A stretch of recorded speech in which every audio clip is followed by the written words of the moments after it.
ამ მომენტში, იმიტომ რომ ორნაირი რაღაც ამას უნდა შევხედოთ ორი მხრიდან. ანუ ეს არ არის, ეს არის ერთი მონეტა ორი მხარით. ეს ვერ ვიტყვით. ანუ არის რომ იმ წიგნი, რომელიც იმ მომენტში ახდენს გავლენას, დაუშვათ მე შემიძლია გითხრათ, რომ აკა მორჩილაძის გადაფრენა მადათოვზე და უკან იმ მომენტში იყო გარდამტეხი წიგნი. მაგრამ უკვე 2005 წლის პერსპექტივიდან დიდი მნიშვნელობა ამ წიგნს არ აქვს. ასევე, რა თქმა უნდა, გარკვეული ტაბუების და რაღაცა სქემის გრევაში, თუნდაც ესთეტიკურ დონეზე ვამბობ, ეხლა მე სოციალურად და იმას არ ვამბობ, ამ წიგნს ჰქონდა მნიშვნელობა. მაგრამ დღეს ზუსტად იმ მიზეზების გამო, რის გამოც თავის დროზე აქტუალური იყო, აკარგვინებს ამ წიგნს გარკვეულ აქტუალურობას. იმიტომ რომ რაზეც ჩვენ ვილაპარაკეთ, დაუშვათ ეს ამ წიგნს რო არ ქონოდა ეს სკანდალური ბუნება, შეიძლება დღეისთვის გაცილებით მნიშვნელოვანი წიგნი ყოფილიყო, ამას ვამბობ. და სხვანაირად დაღვინებულიყო. ანუ კონიაკის ისტორია დამართოდა, რომ რაც უფრო დრო გადის, უკეთესი გამხდარიყო. მაგრამ ეს ავტომატურად გამორიცხავს, რომ ეს წიგნი იმ მომენტში შეასრულებდა იმ ფუნქციას. ანუ ეგეთი წიგნები არ არსებობს რა. იმ მომენტშიც რომ ძალიან და მერე კიდე 500 წლის მერეც რომ კიდე მნიშვნელოვანია. ეგეთი წიგნები იწერებოდა ალბათ 500 წლის წინ, როცა ძალიან ცოტა წიგნი იწერებოდა თავისთავად რა. იმიტომ რომ არც ქაღალდი იყო და არც მელანი და როგორც წესი სწორი ხალხის ხელში ხვდებოდა ეს ყველაფერი. და არ იყო მაშინ ამხელა ინდუსტრია, ჯერჯერობით. იმ მომენტში არ იყო.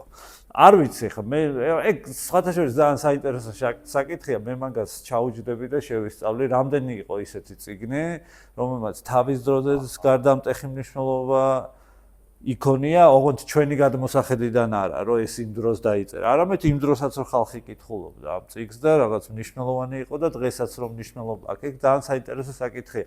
მე მგონი როგორ ის ამ შემთხვევაში იქნება გამონაკლისები, რომლებიც წესს ამტკიცებს, უბრალოდ რომ როგორც წესი არ შეიძლება ისტორიულადაც მნიშვნელოვანი იყო და ასე ვთქვა. დოჩანიშვილი არ ყოფილა ესეთი მწერალი. არ ამგონია რომ ესეთი მწერალი ყოფილიყო. ანუ მე არ მგონია რომ გურამ დოჩანაშვილი განსაზღვრავდა ქართული ლიტერატურის დღევანდელი გადმოსახედიდან კი, მაგრამ მე არ მგონია რომ 70-იან წლებში ან 60-იან წლებში გურამ დოჩანაშვილს იმხელა მნიშვნელობა ჰქონდა, როგორიც მე არ ტექსტს არ ვამბობ თავისთავად. მისადმი დამოკიდებულება არ იყო, რა თქმა უნდა, ისეთი როგორიც არის დღეს ან თუნდაც 15-20 წლის წინ როგორიც იყო.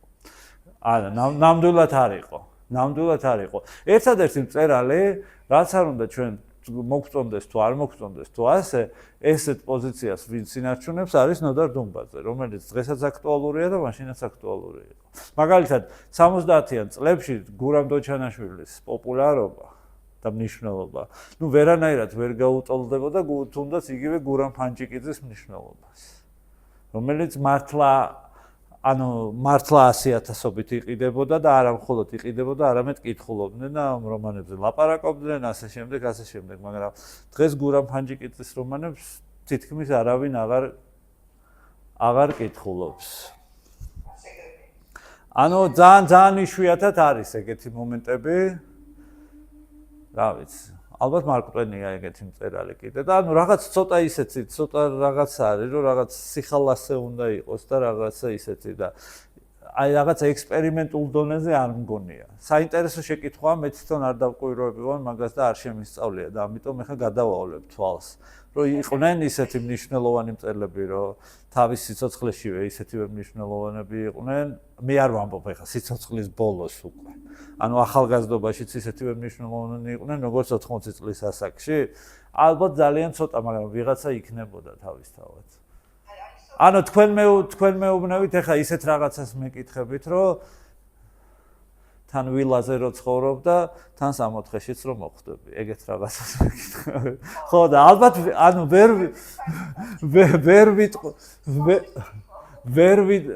მე ვერ ვიტყვი რომ არ იქნებოდა ეგეთი ვიღაცა რომ ვილაზეც ცხოვრობდა და ლიტერატურულ 64-შიც მოხვდა ბოლოს, ხო? ვერ ვიტყვი რომ არ იქნებოდა ეგეთი ვიღაცა, მაგრამ ძალიან ცოტა მოდი შევთანხმდეთ. ძალიან ცოტა, იმიტომ რომ როგორც წესი, სერიოზული მწერლის მნიშვნელობა იზრდება დროთა განმავლობაში. და პოპულარული მწერლის პირიქით დადის ქვევით, როგორც ყოველთვის ძირითადად ვიცით ეგ ფაქტი, იმიტომ რომ ხა ჩვენ იმდენი ბევრი პოპულარული მწერალი იყო თავის დროზე, მილიონები იყიდებოდნენ და დღეს ჩვენ არ გვახსოვს. ელემენტარულად არ გვახსოვს. ხო, ანუ მაგრამ ეგ საინტერესო დაკვირვებაა.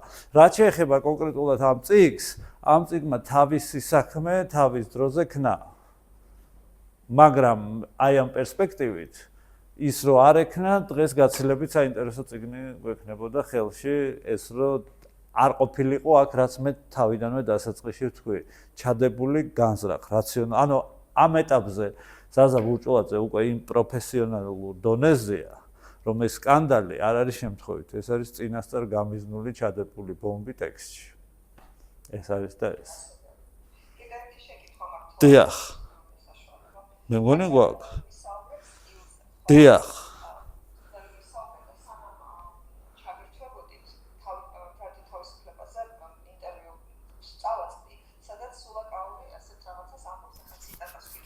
დიახ.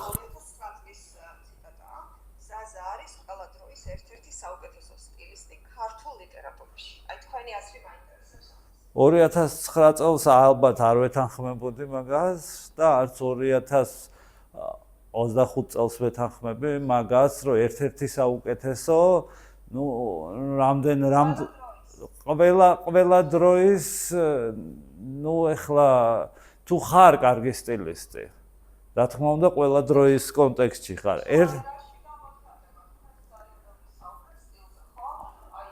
ანუ ენობრივ სტილი გამოიხატება, ანუ ბოლოს ყველაზე მარტივი სტილის ის არის, რომ წერალს უნდა კონდეს თავისი ვერბალური რიტმი. რაც ეხა ვერ ვიტყვი, რომ ზაზას არა აქვს. რა თქმა უნდა, ეხა გამომცემელი გაქებს ხოლმე ზედმეტად, რომ კარგად გაიყიდოს წიგნი, ეხლა რაც უნდა მაგას ლაპარაკი, მაგრამ მე ვიტყოდი ასე, რომ არ გადავაჭარბოთ და რომ ესეთი, იმიტომ რომ მე არანაირი კომერციული ინტერესი არ მაქვს ამაში ეხლა რა და ასე შემდეგ, მე ვიტყოდი ასე, რომ ზაზა არის ცოცხალთა შორის ერთ-ერთი მნიშვნელოვანი მწერალი, ზუსტად სტილის მხრივ. ცოცხალთა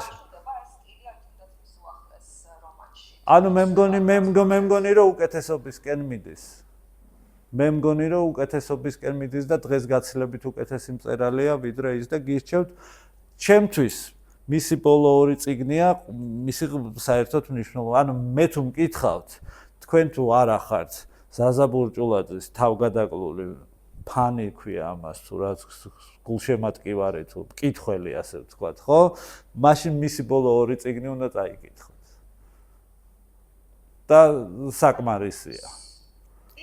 სტილი ზოგადად ახლა არ ვიცი ლიტერატურაში როგორ არის, მაგრამ ხომ არ არის ცოტა სუბიექტური, თუ არსებობს ასეთი სტილი, რომელიც ანუ როგორ ვთქვათ, იცი, სტილი არის კონსტანტინე გამსახურდიასაც სტილი აქვს და მიხეილ ჯავახიშვილსაც სტილი აქვს. ანუ ეს არ არის, ანუ ეს უფრო ინდივიდუალიზმზეა ლაპარაკი, ვიდრე რაღაცა საერთო უნივერსალურ სტანდარტს. იმიტომ რომ ადამიანისთვის, ვისთვისაც კარგი სტილი არის კონსტანტინე გამსახურდიას სტილი, დაუშვათ ამ კლასიკოსებს, იმიტომ ამბობ, რომ უფრო ნათელია და დრო არის გასული. დაუშვათ ჯავახიშვილი შეიძლება მოეჩვენოს ძალიან ნაჯახიან და გაუცლელ ისეთ ნაჯახით შეიარაღებულ მწერლად. მაგრამ ვისაც მოწონს მიხეილ ჯავახიშვილის სტილი, მისთვის კონსტანტინე გამსახურდია შეიძლება იყოს გადაპრანჭული ძალიან და ძალიან ორნამენტული. მაგრამ ჩვენ ხო ვერ ვიტყვით ჯამში, რომ ან ერთს არა აქვს სტილი და ან მეორეს. ორივეს აქვს ძალიან თავისი სტილი და ეს არ არის ახლა ძიუდო ან სირბილი, რომ ვიღაცამ გაიმარჯვოს. ყოველთვის იქნება, ანუ ობიექტურად ორივე ამ წერალს აქვს თავისი სტილი. ჩვენ თუ ვართ დაუშვათ ჯავახიშვილის მოყვარულები, გამსახურდია გვეჩვენება ცოტა ორნამენტულად, ცოტა ისეთი როკოკო, ბაროკო, ისეთი რაღაცა. ჩვენ თუ ვართ პირიქით მოხატული და მოჩუქურთმებული სტილის მოყვარულები, ну მაშინ ჯავახიშვილი გვეჩვენება, რომ ნაჯახით დადის და რაღაცა ისეთი. თუმცა კიდევ ერთხელ ვიმეორებ, ჩემთვის პირადად აი მაგორ წერალში, ხო? მე დავამატებდი, რომ ყველაზე კარგი სტილი აქვს ლეო ქიაჩელს. ჩემი დამოკიდებულება ეგეთია. თუმცა ეს უკვე მესამე სტილია გით.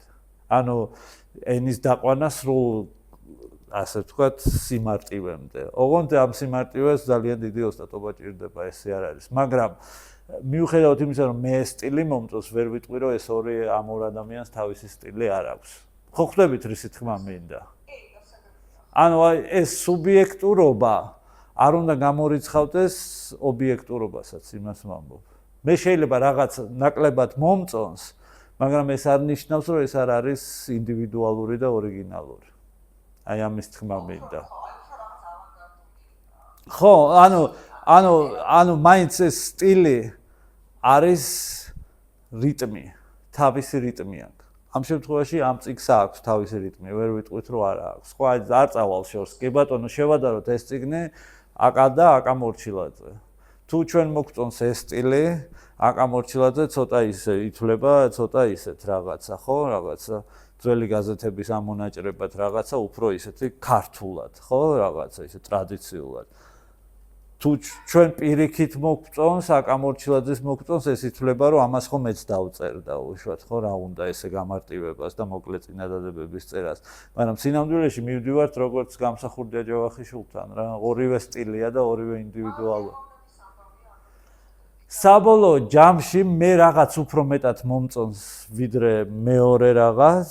ეს არის აბსოლუტურად ჩემი გემოვნების და სუბიექტური დამოკიდებულება, მაგრამ ჩემი ეგო და სუბიექტურობა არ უნდა მაბრმავებდეს, ამის თქმა მინდა. რომ იმ ადამიანს, ვისი დაუშვათ საქმეც მე ნაკლებად მომწონს, ობიექტურად არ აქვს ღირებულება.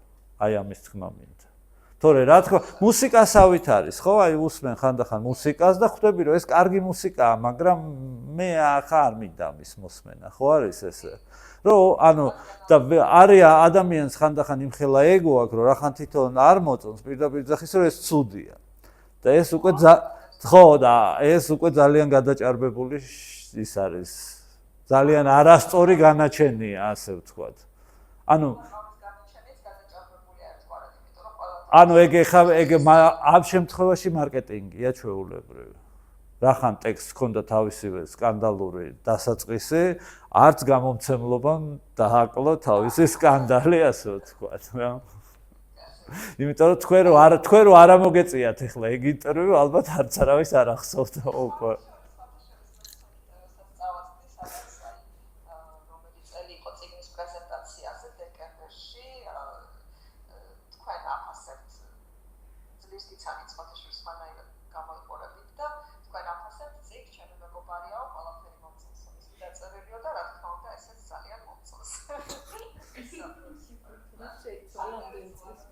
არა, აზრი არ შემიცვლი. ერთია განხილვა და მეორეა, როცა მე ჩემ მეგობარს მხარს უჭერ. ანუ კომერციაში მე ჩემ მეგობრებს ყოველთვის მხარს უჭერ. ასე ვთქვათ. როდესაც ეხება პრომოს პროექტს, ყოველთვის მე მხარს უჭერ ჩემ მეგობარს. და როცა რომელი? არა, მე არავის არ უპირისპირდები, როცა განხილვაა, ყოველთვის გამოთქვობ ჩემ აზრს.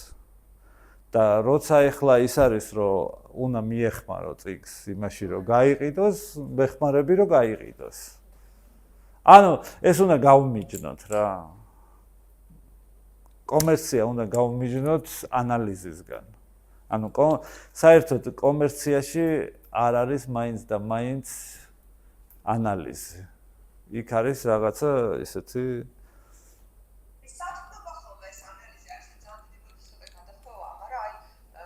ანალიზი არ ხდება რადიოებში და ტელევიზიებში, ის თავისთავად კომერცია.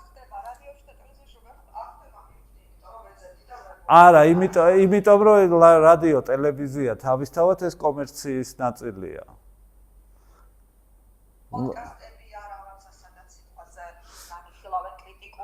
არ არის, ეს ყველაზე კრიტიკულად განვიხილავთ ჩვენ, თამამად შემიძლია ვთქვა ეხლა და იმიტომაც აქვს Facebook-ზე ჩვენ ვიდეოებს ამდენი ნახვები, იმიტომ რომ ხალხი მიჩვეულია, კომერციალიზებულია ყველაფერი.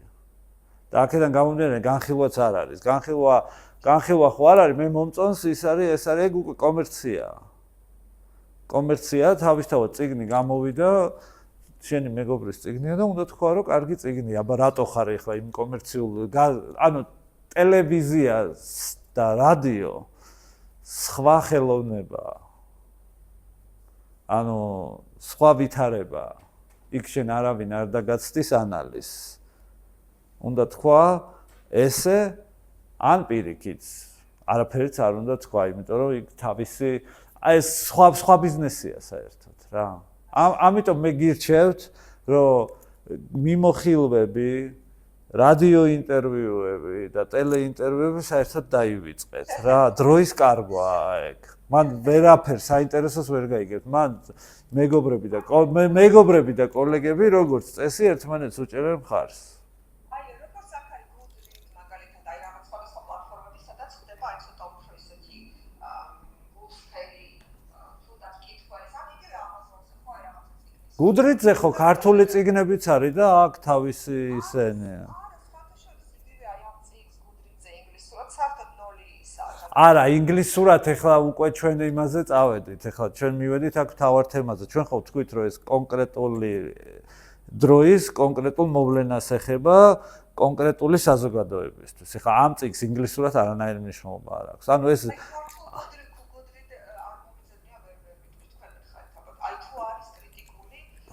კი არის, როგორ არ არის, რაღაც არის ყველა ქართველი ავტორის წიგნი დევს და იქ არის ხოლმე. ოღონდ ისეთი ქართული ისენია რა, რომ ანგინებაა და ან ეგლის დადგმა. ეხლა რო ვთქვა, რომ ანალიზია დიდი ისეთი, მაგრამ ვერ ვიტყვით ეხლა რომ არ არის ზაზას წიგნებზე ან ჩემ წიგნებზე უარყოფითი არავის არ უთქვას და სულ გვაქებენ ან ვიღაც სხვაებს. არა, ეგ ეხლა არა, თლათ ეგრეც უდაც არ არის საქმე. ვიღაცები გამოდიან, კარგად გვაგინებენ კაცო, ეგრე არ არის საქმე.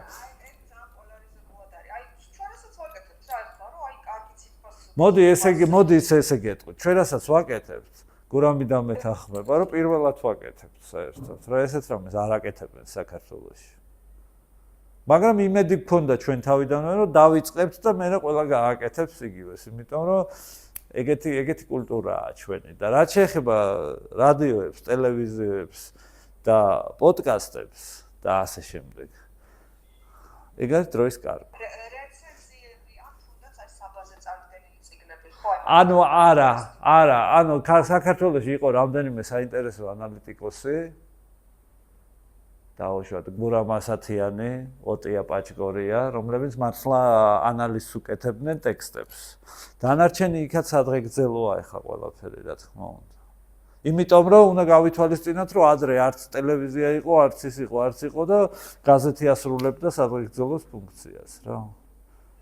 ანუ ბიზნესია, ამას ვერ მოშდი, იმიტომ რომ ეს რომ მარტო ხდებოდეს საქართველოში, ხა მე რომ ცხოვრობდი კალიფორნიაში, კითხულობდი ყოველთვის LA Book Reviews, New York Times Book Reviews, იქაც არის ჩვეულებრივი ქება დიდება, იმიტომ რომ გამომცემელი ხდის ფულს. მაგრამ უფრო ინფორმატიულია, უფრო მეტი შეიძლება გაიგო, აი ჩალენჯერს ქართულ წიგნებს გაიგო. ხო, ეგ უკვე ჩვენი საჟურნალო არასტაბილურობაზეა. მაგრამ ჩვენ ხო ვიცით, რომ LA Book Review-შიც და New York Book Review-შიც და ასე შემდეგ Paris Book Review თუ რაც ქვია და რამდენნაირი რაღაცაა ხო, ყველგან არის გამომცემლობა უხდის ჟურნალს ფულს, რომ დაწერონ ჩვეულებრივი ბიზნეს ურთიერთობაა. ანუ სერიოზული ანალიზი თავისთავად ხდება უკვე ძალიან უნივერსიტეტულ გარემოში და ჩვენ მაგ ხრივ ახლა უნივერსიტეტში ძალიან სადღეგრძელოში ვართ სამწუხაროდ რა. ანუ სერიოზული ესეისტი რო იყო, იქ ცალკე მაგარი მწერლობაა, მაგას ვამბობ.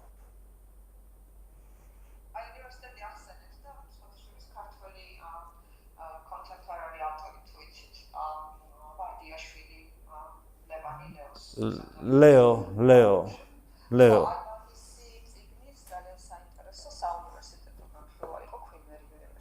არ ვიცი, მე ეგ წიგნი, ახლა მე არ ვიცი ეგ წიგნი, მე დავიწყე.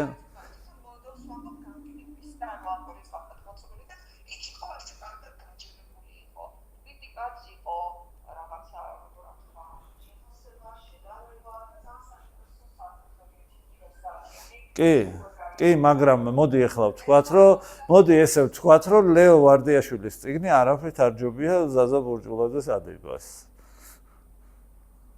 ჩემი საზრით ჯობია. რაღაცა ისეთი ზღაპარი. ხო, ეგ სხვა არის. ეგ ძალიან სუბიექტური ის არის. ხო, რა თქმა უნდა. ხო, ამიტომ ძალიან რთულია გარკვევა. ეგეთ რაღაცებში, როცა წიგნი არ არის ეპოქალური, ძალიან სუბიექტური რაღაცებს ენიჭება მნიშვნელობა აქედან გამომდინარე. აი ეგ არის და ეგ. პირიქით, მადლობა თქვენ.